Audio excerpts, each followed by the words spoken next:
The letter arrived on a morning that smelled of dust and frost, the kind of morning that made the lungs ache and the heart feel stubborn.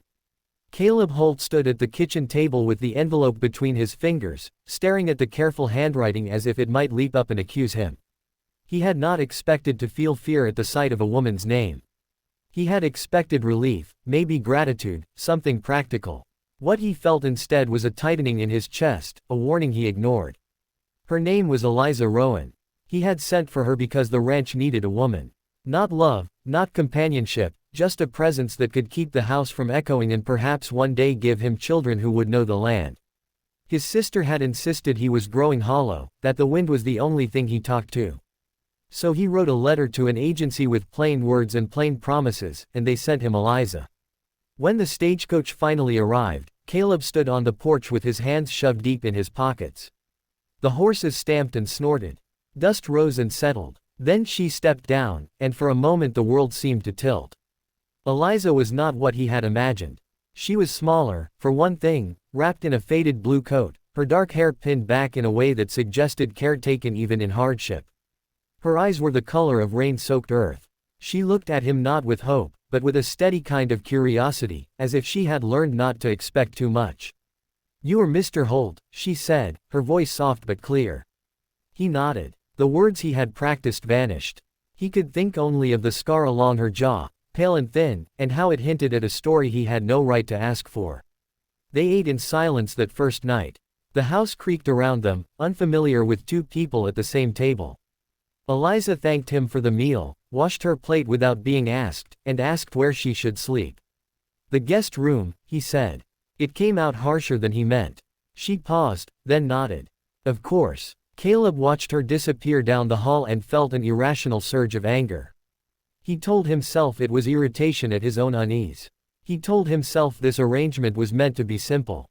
Over the next few days, Eliza moved through the house like a careful guest, never imposing, always helpful. She baked bread that filled the rooms with warmth. She hummed softly while sweeping. She asked questions about the land, about the cattle, about the weather, and listened to his answers as if they mattered. That was what unsettled him. The way she listened. At night, he lay awake thinking of his late wife, Mara, whose laughter had once filled these rooms. Mara had died in childbirth 6 years ago, leaving him with grief he had locked away like a dangerous tool.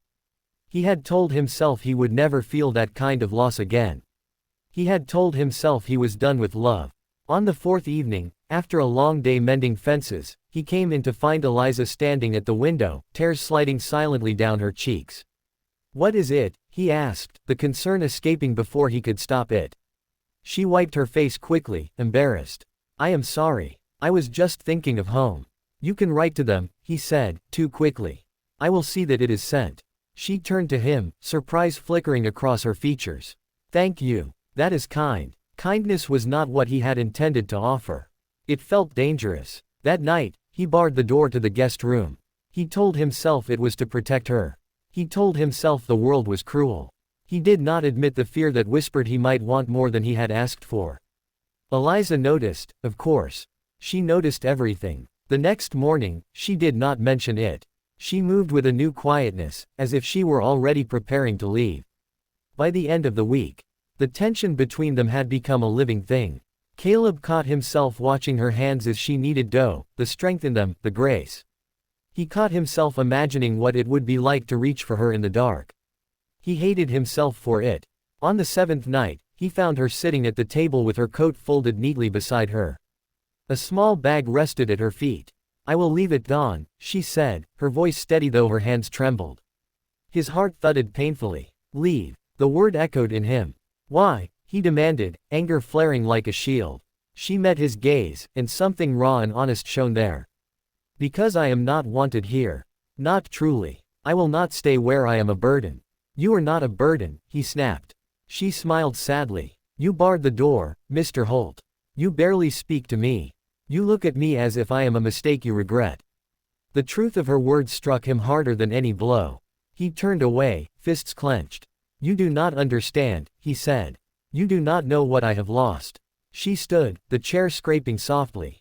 "Then tell me." He wanted to. God, he wanted to. But the words lodged in his throat, heavy with years of pain. He could not bear to open that wound. Eliza watched him for a long moment, then picked up her bag. "I wish you peace," she said quietly. She turned toward the hallway, toward the door he had barred. "Not alone," he said suddenly, the words tearing free. She stopped. Slowly, she turned back. "I barred the door because I was afraid," he said, the confession burning. "Afraid that if I let you too close, I would lose you too. Afraid that I would want you. Afraid that I would fail you." Her eyes filled with tears again, but she did not look away. "I am already lost," she said. "I left everything I knew to come here.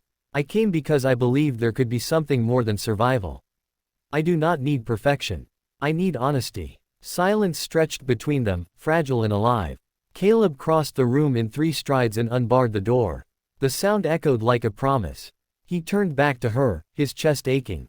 "I cannot promise you safety from pain," he said. "But I can promise you will not face it alone." Eliza set her bag down slowly. "At dawn," she said softly, "I will decide." They did not touch that night. They sat at the table until the candles burned low, talking in halting pieces. She told him of a childhood marked by hunger and loss, of a mother who taught her to read by firelight, of a man she had once trusted who had left her scarred in ways she did not show. He told her of Mara, of the joy and terror of loving deeply, of the moment he had held his wife's hand as her life slipped away. When dawn came, pale and tentative, Eliza stood by the window again. The light painted her face in gold. "I will stay," she said. The days that followed were not easy. Love did not erase grief. Trust did not come without effort. There were moments when Caleb withdrew, when Eliza wondered if she had made a terrible mistake. But there were also moments of laughter, of shared work, of quiet understanding. One evening, months later, a storm rolled in fierce and sudden. The wind howled, and the rain battered the house.